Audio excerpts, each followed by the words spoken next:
The Iraqi army exists no more. The Syrian army is down to at least 50% of its size of 2 years ago. The Egyptian army, all of its 14 divisions, maybe 7 are in any way active, not corroded, corrupt, falling apart. The Arab military threat to Israel has evaporated.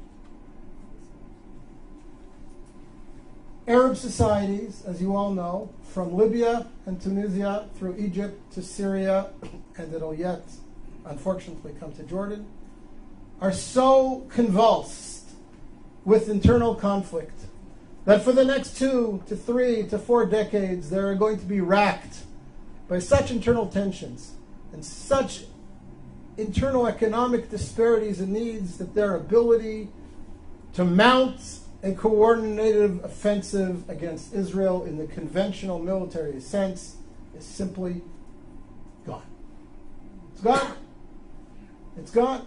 So before we start discussing all the threats and the emerging threats and the dangers that are posed to Israel from the crumbling of the old Arab architecture around Israel, first let's recognize that the conventional military threat against Israel has greatly disappeared.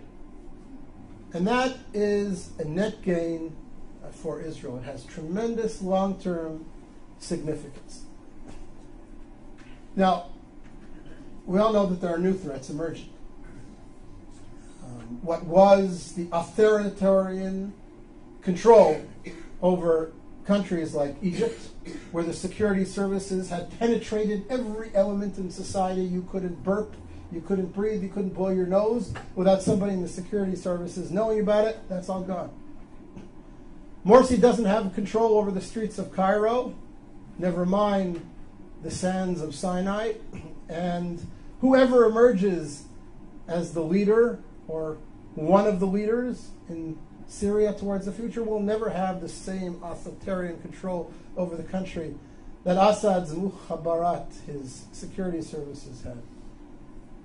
So that creates potential for great conflict. We all know about the threat of weapon stocks, missiles spreading all over, new weapon systems coming into the region, whether it be from Iran or from Russia. All these pose security threats to Israel that Israel will have to deal with in the coming years and perhaps decades. But the conventional military threat, the Israeli fear that the combined armies of Egypt, Iraq, Syria are going to mount a coordinated offensive like they did in the Yom Kippur War against Israel, that's gone. That's gone, thank God, it's gone. And therefore I say to you, again, Israel is winning.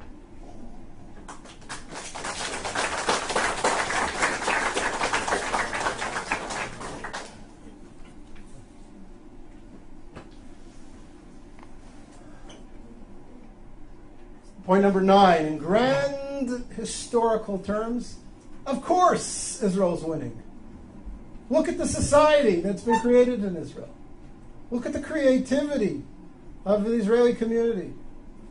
Look at the vibrancy of life in Israel. I look at my kids. I have a son-in-law who's a software engineer in Israeli military intelligence. I have a daughter doing her PhD in genetics at the Hebrew University. I have a daughter studying architecture at Ariel University in Samaria.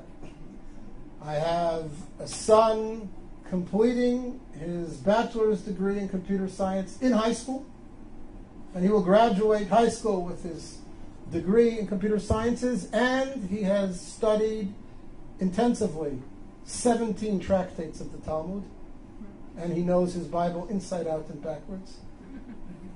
And I have 2 younger kids who are in younger grades, and I look at them and I see their contributions and their future contributions to Israeli society, and I look at their friends who are all doing similar exciting things, And one of my daughters is a little bit of an artist as well.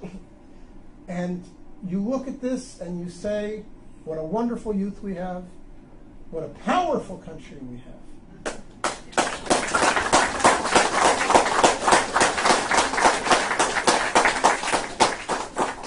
And I don't say this to gloat or to be racist, but it's important for us in terms of perspective to ask, what creative contributions has the Islamic Arab world around us made to the world over the last 100 years? What technologies have been bought by Facebook, Yahoo, Microsoft, and Intel from Saudi Arabia? What's the gross national product of all 40 Arab countries around us put together, leaving oil aside? And again, not because I mean to be denigrating or dismissive of the Arab world, and not because I want to gloat, but because I want to reinforce in our own minds how powerful we are, how vibrant a society, how creative a society Israel has become, how proud we ought to be, how right we are to be able to continue to claim that Israel is an honorable member of the world community and making contributions to that world. It's important for us to remember that we're winning. We have a wonderful country, and it will yet do great things for the Middle East and for the world.